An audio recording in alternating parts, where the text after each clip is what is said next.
The latest episode of The View brought drama, tension, and a spotlight on ideological divides as conservative co-host Alyssa Farah Griffin called out her liberal colleagues during a fiery on-air exchange. The conversation, originally centered around political progress and accountability, quickly spiraled into a blunt critique from Farah Griffin, who accused her co-hosts of defending the status quo to death. Her comment, "You guys just defend the status quo to death," struck a nerve on the panel, with other hosts visibly taken aback. While Griffin has often positioned herself as a more centrist or right-leaning voice among the predominantly liberal group, this moment stood out as one of her more direct confrontations.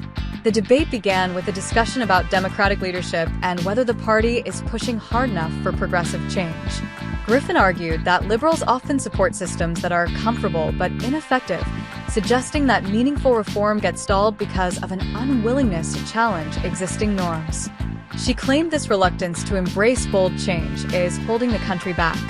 Her co-hosts quickly responded.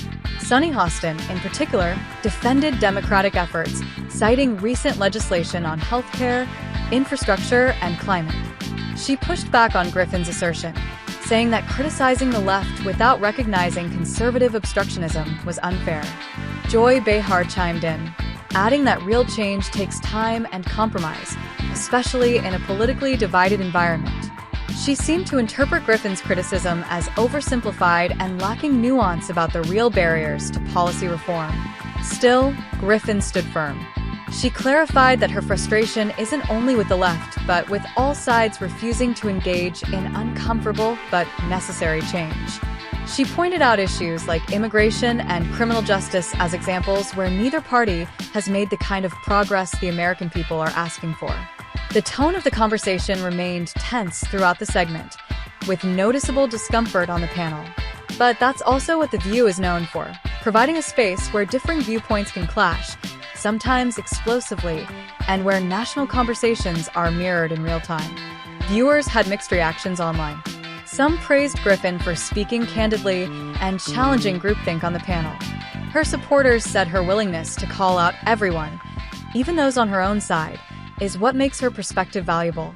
Others accused her of making generalizations and using buzzwords without offering concrete solutions, arguing that she sometimes uses her platform to stir controversy rather than foster dialogue.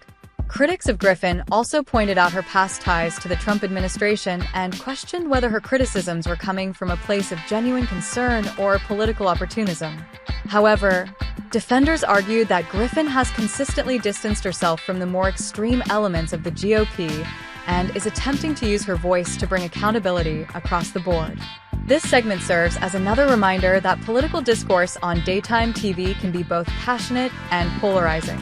The View continues to be one of the rare mainstream shows where opposing views are aired out in real time, giving audiences a raw glimpse into the ideological tensions shaping modern America.